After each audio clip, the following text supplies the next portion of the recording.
Hello అండి, అందరూ ఎలా ఉన్నారు? Welcome back to my channel. నా పేరు హేమ. ఈరోజు మనం శ్రీశైలంలో ఉన్నాము.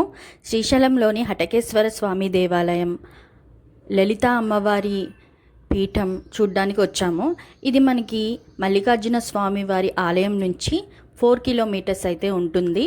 హటకేశ్వర స్వామి ఆలయం అండ్ లలితాదేవి పీఠం దేవస్థానం మొత్తం పక్కపక్కనే ఉంటాయి. ఈరోజైతే మనం అక్కడికి వచ్చేసాం.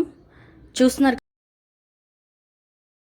ఈ హటకేశ్వర స్వామి ఆలయంలో ఇది స్వయంభు లింగం అండి. అంటే లింగం వచ్చి దానంతట అదే ఉద్భవించిందని అంటున్నారు ఇక్కడ. అండ్ ఆ లింగం వచ్చి మనకి స్టోన్తోనే ఉంటుంది. బట్ హటక అంటే గోల్డ్, ఈశ్వర అంటే శివ అని అర్థం. అది సింబాలిక్ నేమ్ అనమాట. లోపల మనం శివలింగాన్ని అయితే తీయట్లేదు, షూట్ చేయట్లేదు. చూస్తున్నారు కదా, చిన్నగా అయితే తీసాను. ఇదేనండి హటకేశ్వర స్వామి దేవాలయము.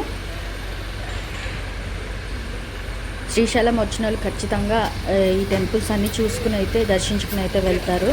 ఇక్కడైతే మనకి పెద్ద రావి చెట్టు అయితే ఒకటి ఉంది. దీనికైతే మొక్కులు తీర్చుకోవడానికి ఈ చెట్టుకి అన్నీ చేస్తూ ఉంటారు, పూజలన్నీ చేస్తున్నారు.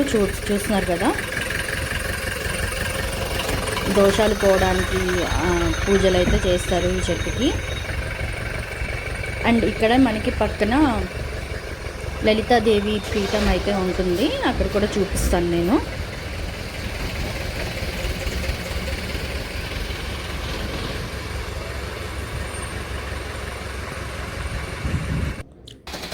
ఇదేనండి శ్రీ శ్రీ లలితాదేవి పీఠం. ఇదైతే ఎంట్రన్స్. మనకి ఆ చెట్టు నుంచి మనకి లెఫ్ట్ సైడ్ అయితే ఇది ఉంటుంది, రైట్ సైడ్ అయితే హటకేశ్వర స్వామి దేవాలయం ఉంటుంది.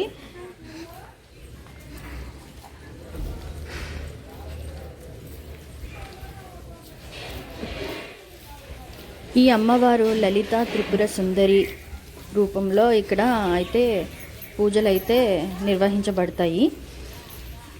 ఇదొక చాలా రహస్యమైన ఒక టెంపుల్ ఇది. ఇక్కడ దర్శించుకున్న వాళ్ళకి మనసు మొత్తం మనశ్శాంతిగా ఉంటుంది, మనం మొక్కుకున్న కోరికలు తీరుతాయని జనాల యొక్క నమ్మకం. ఓకేనా, ఈ టెంపుల్స్ రెండు దర్శించుకున్నాక నెక్స్ట్ మనమైతే పాలధార పంచదార అయితే చూపిస్తాను మీకు, అక్కడ ఏముంటుంది ఏంటి అని. ఈ వీడియో అయితే ఇంతటితో ఎండ్ చేస్తున్నాను. నా వీడియోస్ కనుక మీకు నచ్చినట్టయితే లైక్ చేయండి, షేర్ చేయండి, సబ్స్క్రైబ్ చేయండి, కామెంట్ చేయండి. Thanks for watching. Doctor Hema vibes.